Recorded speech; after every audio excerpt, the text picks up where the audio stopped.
અહીંયા સુધી આવવાનું કારણ હરે પ્રભુ આપ તો ત્રિલોકીનાથ મારા મનની વાત બધી જાણો છતાં તમે મને કેમ પૂછી જુઓ છો તો હે પ્રભુ સાંભળો હું સ્વાદ અને પરંપરા જે કારણ માટે આપણા જન્મમાં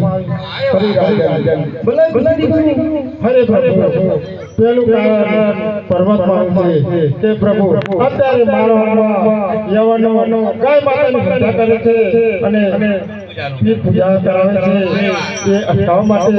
છતી ગાયનું કટન અટકાવવા અને બીજું કારણ તો મારી પાકડની સીમમાં એક ભેરવા નામનો રાક્ષસ બાર ગોળ સુધી માનસનું ભક્ષણ કરી જાય છે પછી ભક્તિ જતો એને મારવા માટે અને ત્રીજું કારણ હું અભાગી મારા સંકટ કોઈ લેતું નથી હું મારા વાંચન એના હરી રાજા આ અમારા આપણે કરી બધું તેરી પૂજા કરજો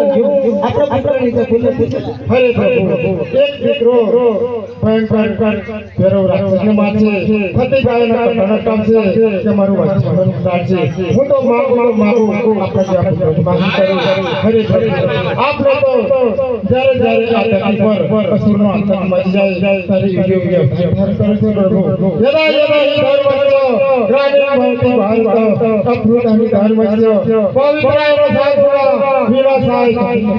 સંભવામી ગીર્ગે ધર્મ સ્થાપના થયો હરે પ્રભુ આ ધરતી પર ધર્મની સ્થાપના કરવા માટે આપણે ત્રેતા યુગમાં સૂર્યવંશી રાજા દશરથ મેળે અયોધ્યામાં જન્મ લીધો હતો ભગવાન શ્રી રામ અને આ ધરતી પર ધર્મની સ્થાપના કરી અસુરો નાશ કર્યો અને દરેક ભક્તોનું કલ્યાણ કર્યું ત્રેતા યુગ પૂરો થયો આવ્યો દ્વાપર યુગમાં મથુરાની નગરીના રાજા વસુદેવ અને દેવકીની ઘરે અપહરી લીધો હતો યાદવ કુળમાં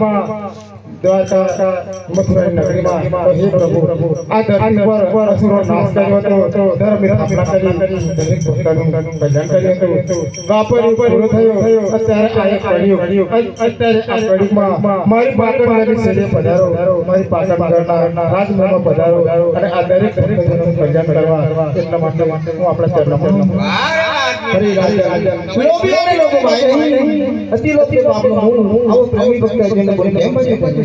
આ દરેક